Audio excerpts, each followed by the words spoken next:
Hello and welcome, everyone. As students of Europe Hotel School, I know you're all aiming for leadership roles in this incredible industry.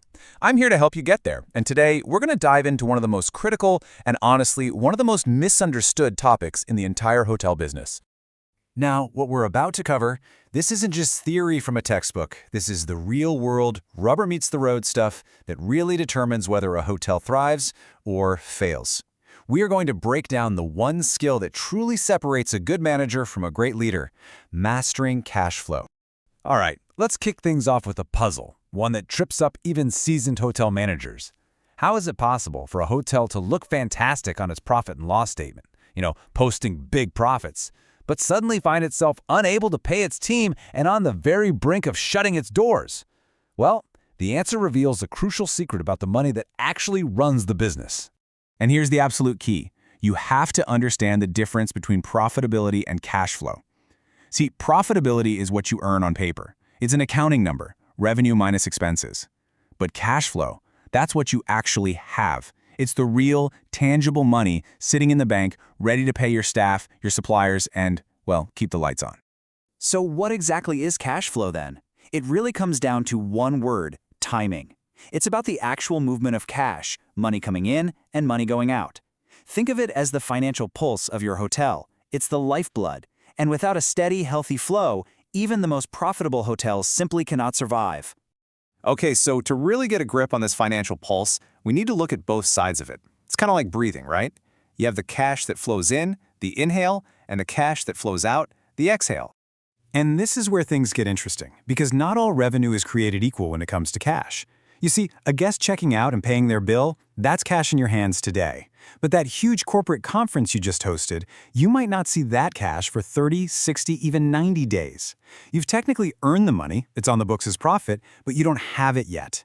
And that gap is everything. Now for the other side of the equation, your outflows. Some of these are super predictable. You know your rent or your loan payments are due on the same day every month. But other costs, like payments to your food and linen suppliers, they can be all over the place, changing with your occupancy. And then you have the big ones, like a planned renovation, a huge, though hopefully predictable, drain on your cash reserves. So, just understanding these flows is step one, but the real power comes when you start to predict them. This is where cash flow forecasting stops being a boring accounting task and becomes a powerful strategic tool for any hotel leader. It's how you look into the future to build real financial resilience. And we really focus on two types of forecasts. The short-term ones, looking out a few weeks or a month, are all about survival. They make sure you have enough cash on hand to make payroll this Friday. Then you have medium-term forecasts, which look several months ahead. These are more strategic.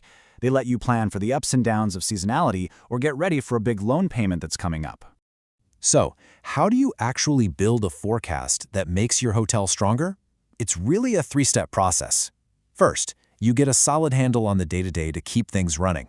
Second, you look further down the road to plan for those seasonal swings. And third, and listen, this is the real game changer, you have to plan for things to go wrong. This third step is called stress testing. And this is where you ask the really tough what-if questions. What if our occupancy suddenly tanks by 20% next month? What if that huge conference payment is late? Running these kinds of scenarios shows you exactly where your financial weak points are before a crisis hits. It lets you be proactive instead of reactive.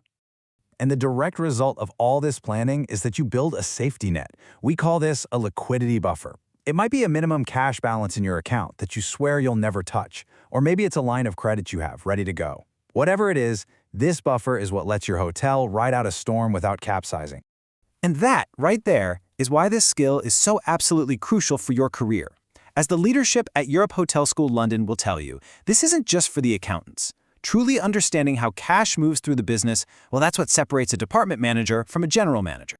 So whose job is all this anyway? There's this huge misconception that cash flow is just for the finance department to worry about. But the reality?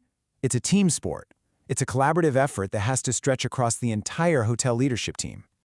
Just take a look at this. If you want a forecast that's even remotely accurate, you need everyone at the table. Sure, the finance team can crunch the numbers, but they can't do it in a vacuum. A forecast is only as good as the information you get from sales, from operations, from procurement. I mean, think about it for a second. When your sales director negotiates a contract with net 60 payment terms, they're making a direct decision about when cash will come in. When the procurement manager agrees to a supplier's payment schedule, they're shaping future cash outflows. And every time the operations team sets staffing levels, they're impacting one of your biggest and fastest cash expenses, payroll. You see, in the end, mastering cash flow is about so much more than just keeping the hotel financially stable. It is a true hallmark of effective leadership, and it builds the two most valuable assets you can have in this business: trust and confidence. When you can walk into a meeting with your hotel's owners or its lenders and present a clear, credible, well-thought-out cash forecast, you're not just showing them numbers, you're demonstrating competence. You're building trust. You're showing them that you are in control, that you're prepared for whatever comes next, and that you're a reliable steward of their investment.